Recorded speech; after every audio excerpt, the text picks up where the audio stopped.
Azan dan Putri Gangster. Please subscribe Novel Irene Rajiman. Bab 1. Mengumandangkan azan. Sini, biar aku aja yang azan. Suara azan kamu jelek. Kamu perempuan dan kamu bukan Islam. Kamu gak boleh azan. Tapi suara azan kamu jelek. Minggir. Secepat kilat, Inara mendorong tubuh Hudin dan segera mengambil mic dari tangannya. Hudin terjungkal, namun hanya bisa pasrah. Siapa yang berani menentang Regina Inara Lui? Walau usianya baru 8 tahun, namun ia adalah putri bungsu dari Tuan Alexander Lui, pebisnis tuan tanah di desa itu. Memiliki banyak buruh pekerja untuk kebunnya. Bahkan memiliki anak buah yang disinyalir komplotan gangster.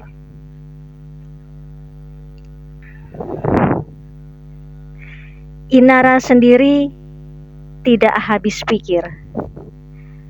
Kehidupan keluarga mereka di desa itu sangat berbeda jauh dengan warga desa kebanyakan.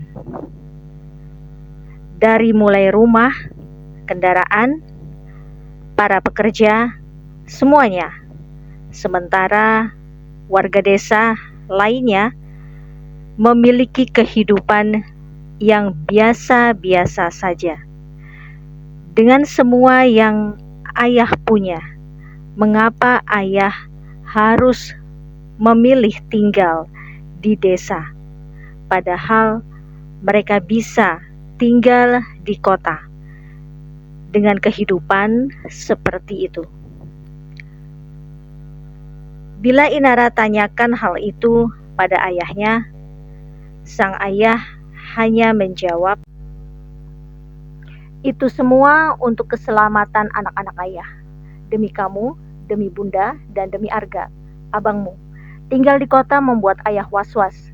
Tinggal di desa lebih baik untuk kalian."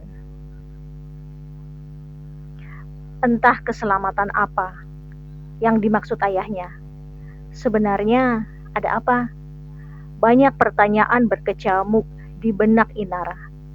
Namun Inara memilih diam karena takut sang ayah akan marah bila ia terus mendesak. Sekarang di desa inilah Inara berada. Anak-anak di desa sering sekali bermain di sekitar masjid, termasuk Inara. Walau dirinya bukan dari keluarga muslim, namun Inara sangat suka dengan suara azan. Ia akan berhenti bermain demi untuk menikmati suara azan yang berkumandang. Sering sekali ayahnya memarahi Inara untuk mematikan televisi saat azan maghrib, dan Inara akan pergi ke kamarnya menyalakan radio untuk mendengarkan azan maghrib. Dengan secepat kilat, Inara mendorong Hudin dan merebut mic itu lalu melakukan azan. Di saat Inara dengan percaya dirinya melakukan azan, namun di sisi lain, "Godan!" "Ya, Tuan." "Itu suara siapa?" "Suara siapa, Tuan? Tidak ada siapa-siapa." "Itu suara azan. Itu suara siapa?" "Kok seperti suara Nona Inara ya?" "Itu memang suara Inara. Godan, panggil dia, bawa pulang." Baik, Tuan." Sementara itu di rumah ketua DKM, "Abah, kok itu yang azan suara perempuan?" "Iya ya, itu seperti suara Nona Inara, anak Tuan Lui." Aduh, Abah buru-buru ke masjid sana. Khawatir Tuan Louis salah paham nanti, bisa kacau. Iya Umi, Abah berangkat dulu.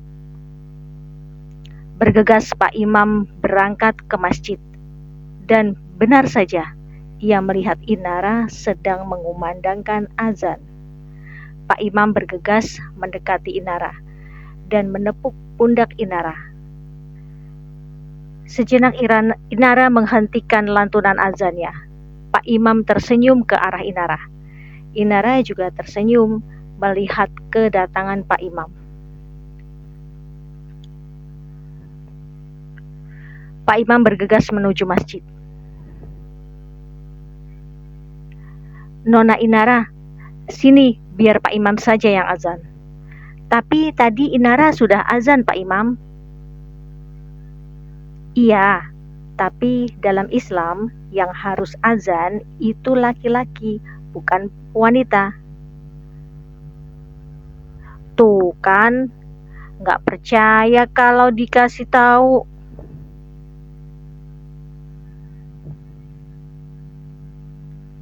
Tadi Hudin udah ngomong gitu juga Pak. Tapi Inara tetap ngotot ngerebut mic dari tangan Hudin. Suara azan Hudin jelek Pak Imam. Biasanya kan Bang Bintang yang azan, suaranya bagus. Pak Imam suaranya juga bagus. Inara suka mendengarnya. Inara nggak suka kalau Hudin yang azan. Buruk sekali. Baik Nona, nanti biar Hudin belajar melantunkan azan lebih indah ya. Hudin, kamu belajar azan lagi ya. Iya Pak. Nah gitu Hudin, belajar azan biar suaranya bagus kayak Pak Imam dan Bang Bintang. Pak Imam tersenyum, lalu bersiap-siap untuk azan. Tiba-tiba dengan tergopoh-gopoh, Godan datang. Assalamualaikum.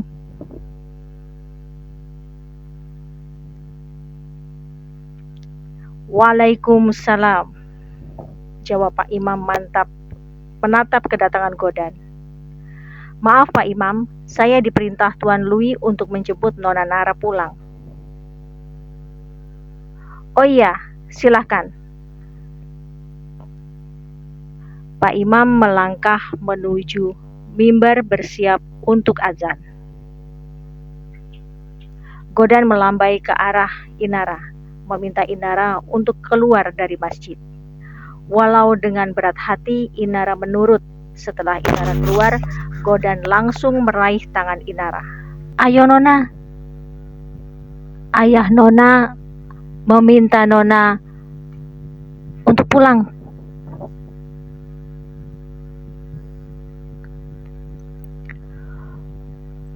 Tunggu Om Godan. Inara mau dengar suara azan dulu. Suara azan yang dikumandangkan Pak Imam sudah terdengar. Inara duduk di pelataran masjid.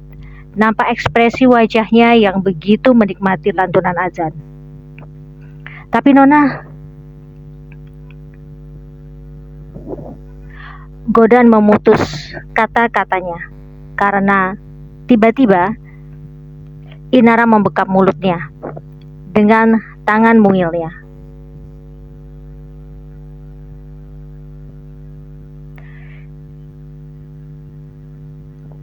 Shh, diam dulu, Om Godan. Jangan berisik. Inara melotot ke arah Godan sambil meletakkan telunjuk di bibir mungilnya. Godan hanya mampu garuk-garuk kepala yang tidak gatal.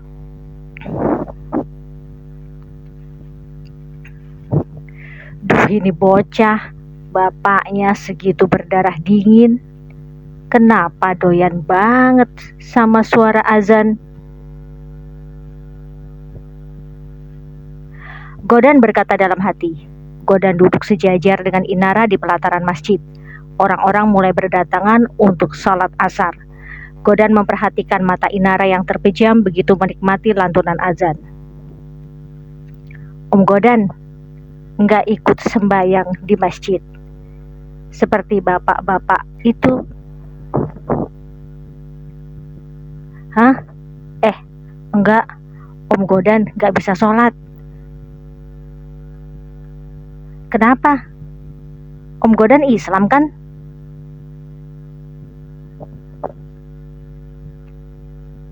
Iya, tapi emang Om Godan nggak bisa sholat sih. Sudahlah Nona, ayo cepet pulang. Nanti Om Godan dimarahi ayah Nona. Inara menurut pada Godan. Godan menghidupkan motornya. Inara membonceng di belakang. Pegangan ya Nona, nanti jatuh.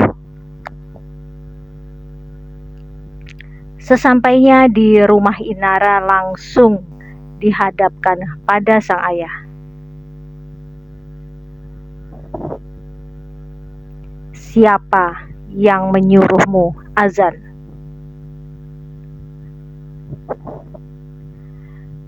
Tidak ada yang menyuruhku azan, ayah. Tapi tadi ayah dengar suaramu melantunkan azan. Dengan nada dingin, Louis menginterogasi putrinya. Tadi itu, Udin buruk sekali suara azan. Inara tidak suka dengarnya. Akhirnya Inara rebut mic-nya dan Inara yang azan. Inara memberi penjelasan dengan jujur. Kamu tidak perlu berurusan dengan azan. Itu bukan urusanmu. Tapi suara azan Udin jelek, ayah. Buruk sekali. Inara masih kekeh dengan argumentasinya. Itu juga bukan urusanmu, Nara. Mau suara Udin jelek, mau suara Udin bagus, itu bukan urusanmu. Louis mulai meninggikan suaranya. Namun karena sudah terbiasa dengan nada bicara ayahnya, Inara tidak tampak kaget atau takut. Biasa saja, dia justru tetap menjawab. Tapi Inara suka dengar suara azan, ayah. Sepertinya angin itu berhembus sejuk saat ada suara azan berkumandang. Inara coba menjelaskan pada ayahnya.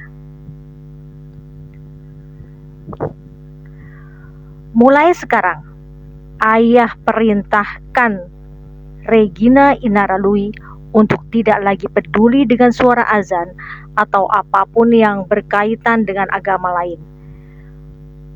Kecuali agama kita. Paham, Inara? Mata Louis menatap tajam ke arah putri bungsunya. Inara balas menatap ayahnya dengan tatapan tanya. Tapi kenapa, ayah?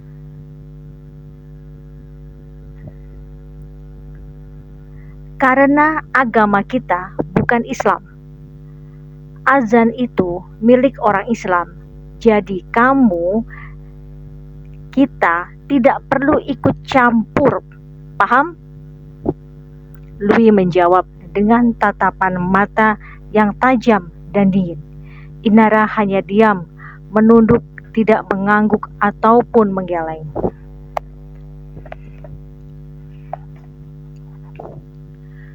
Apa salahnya bila aku menyukai suara azan? Apakah harus menjadi orang Islam dulu untuk boleh menyukainya? Batin Inara dalam hati. Bimuna? Iya, Tuan. Bawa Nara ke belakang. Suruh dia mandi. Hari sudah sore. Baik, Tuan, jawab Bimuna. Ayo Nona, ikut Bibi. Bimuna mendekati Inara kemudian menuntunnya ke belakang untuk mandi. Namun sebelum melangkah bersama Bimuna, Inara kembali bertanya pada ayahnya.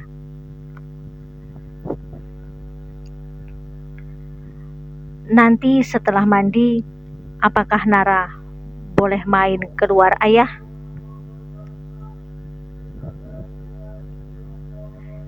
Tidak boleh. Setelah mandi, kamu tetap di rumah. Terserah mau baca buku atau nonton TV.